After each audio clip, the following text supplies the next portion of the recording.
मेरे भाई, बिहार में बदलाव क्यों होना चाहिए, इससे बड़ा उदाहरण क्या होगा कि जिस जेपी ने संपूर्ण क्रांति और बिहार में व्यवस्था परिवर्तन का नारा दिया, पूरे देश में वो परिवर्तन हुआ और उनके चेले चपाटे होने का दावा करने वाले लोग 35 साल से बिहार में राज कर रहे हैं। और आज हमें तो नहीं पता था, लेकिन आपके साथ ही आकर देख रहे हैं कि जेपी के घर की बिजली कटी हुई है, क्योंकि 4 लाख रुपया का लोग बता रहे हैं कि बिजली का बिल बाकी है, जो बिहार सरकार ने जमा नहीं किया है। और जेपी के नाम पर हमको जो कोई भी रास्ते में बताया कि इसके विकास के लिए 500 करोड़ रुपया केंद्र सरकार से मिला था इसके डेवलपमेंट के लिए। और आज यहाँ आप देखिए, आपके सामने, हमको पहले से कोई जानकारी नहीं थी, हम ये दावा नहीं कर सकते हैं कि हमको पहले से मालूम था। अभी आप ही लोग बता रहे हैं कि यहाँ बिजली है ही नहीं, बिजली काट दी गई है क्योंकि बिहार सरकार बिजली का बिल नहीं दे पा रही है। 1 घंटा से हम लोग रिसर्च कर रहे हैं, सब जगह भूल गए। हम डॉक्टर राजेंद्र प्रसाद के मेमोरियल पर भी गए हैं, भितिहरवा आश्रम भी गए हैं और करीब करीब कमोवेश यही स्थिति है। लेकिन जेपी के घर की जो स्थिति है, जहाँ बिजली नहीं है, ऐसी स्थिति वहाँ भी नहीं है। भितिहरवा आश्रम से हम जब पदयात्रा शुरू किए तो वहाँ पर भी गांधी जी की पत्नी कस्तूरबा जी ने जो एक विद्यालय शुरू किया था, उसको 1 रुपए का अनुदान नहीं, 1 रुपए की सहायता नहीं, और वहाँ आदिवासी समाज की, थारू समाज की बच्चियां पढ़ रही थी। उस समय हम लोगों ने पदयात्रा के पहले दिन कहा था कि जब तक हम लोग की व्यवस्था नहीं बनेगी तब तक उस विद्यालय को चलाने के लिए एक सहयोग राशि जनसुराज से उनको हर महीना मिलेगा।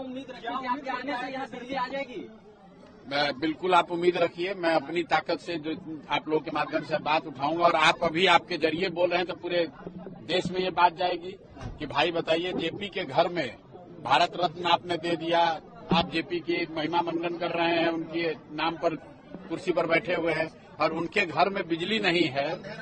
इससे ज्यादा दुर्भाग्य की बात क्या हो सकती है।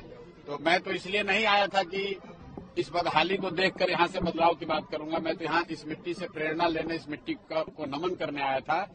लेकिन ये घर और इसकी स्थिति ये बता रही है कि बिहार में बदलाव क्यों होना चाहिए, कि जो जेपी के नाम पर सियासत कर रहे हैं, 30 साल से कुर्सी पर बैठे हैं, उनके घरों में एयर कंडीशन लगा हुआ है और जेपी के घर में, इस खपड़ेल घर में बिजली भी नहीं है और बिजली का बिल सरकार नहीं दे पा रही है। इससे ज्यादा दुखद के माध्यम से यहाँ भी परिवर्तन होगा, इनके यहाँ भी परिवर्तन होगा।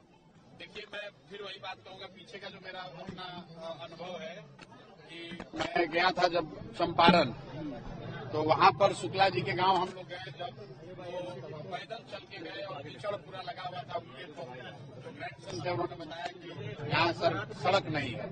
लेकिन चूंकि हम वहाँ गए और मीडिया वाले, आप सभी साथियों ने दिखाया, तो फिर डीएम, एसडीएम, मुखिया वगैरह ने मिलकर उस सड़क को कम से कम बना दिया।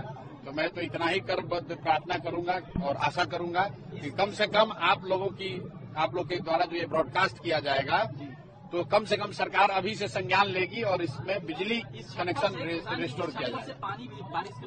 नहीं, देखिए, छप्पर टूटा हुआ है, वो दिक्कत की बात नहीं है, क्योंकि जेपी रहते थे इसी में, तो उसको तो तोड़कर इसमें आप टाइल्स नहीं लगा सकते हैं। लेकिन यहाँ बिजली का कनेक्शन कटा हुआ है, बिजली है लेकिन बिजली का कनेक्शन कटा हुआ है। इसलिए कटा हुआ है कि सरकार बिजली का बिल नहीं दे रही है। इससे ज्यादा शर्मनाक बात कुछ हो नहीं सकती है। सर, आप बिहार को भूल गए।